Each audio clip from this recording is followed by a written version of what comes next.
Hi everyone, this is Jill Wright and this is my readback assignment for Module 2. Here we go. Let's look at the acts of the defendants, both the Board of Directors and the credit union. Act number 1 is the filing of the application for the trustee by Mr. Murray.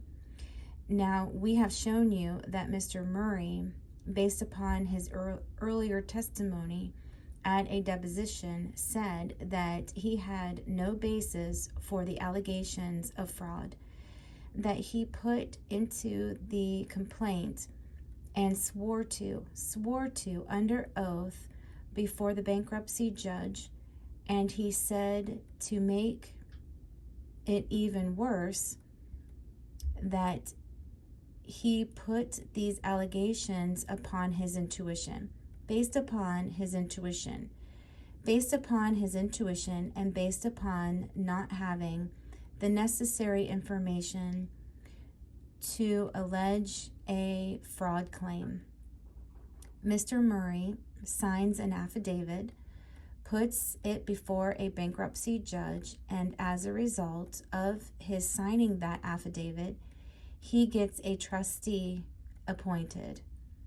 Now, he testified about that. He testified that he knew what would happen if a trustee was appointed.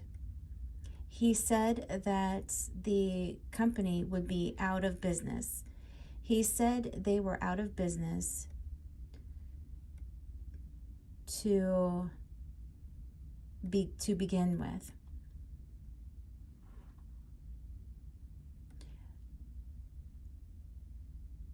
Not true, not true.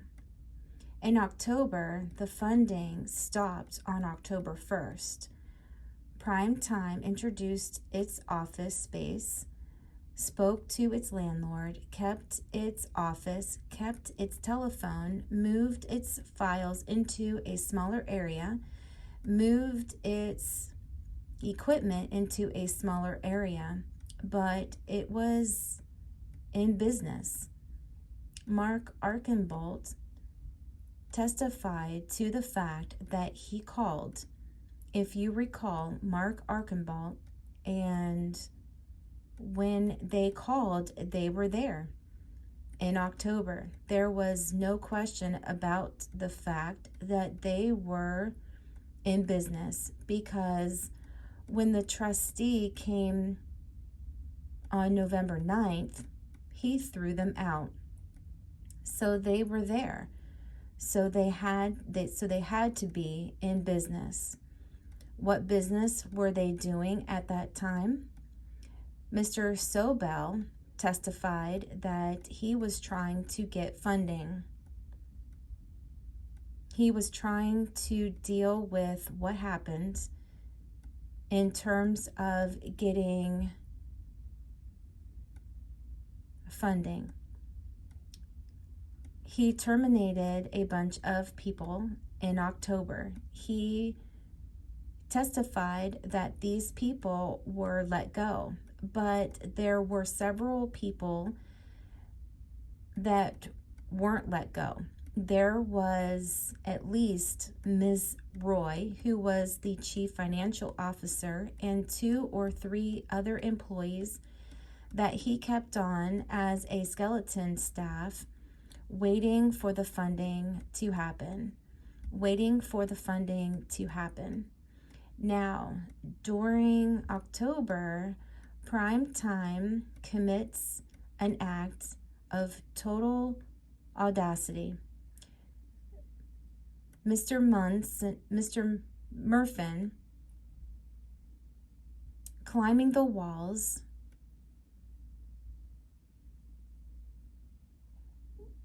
when this happened, because what they did is they sued.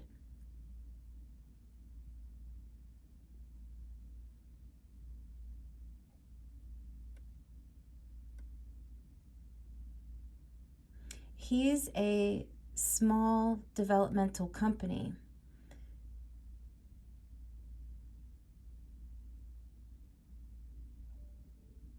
against the big credit union. Now, Mr. Pollock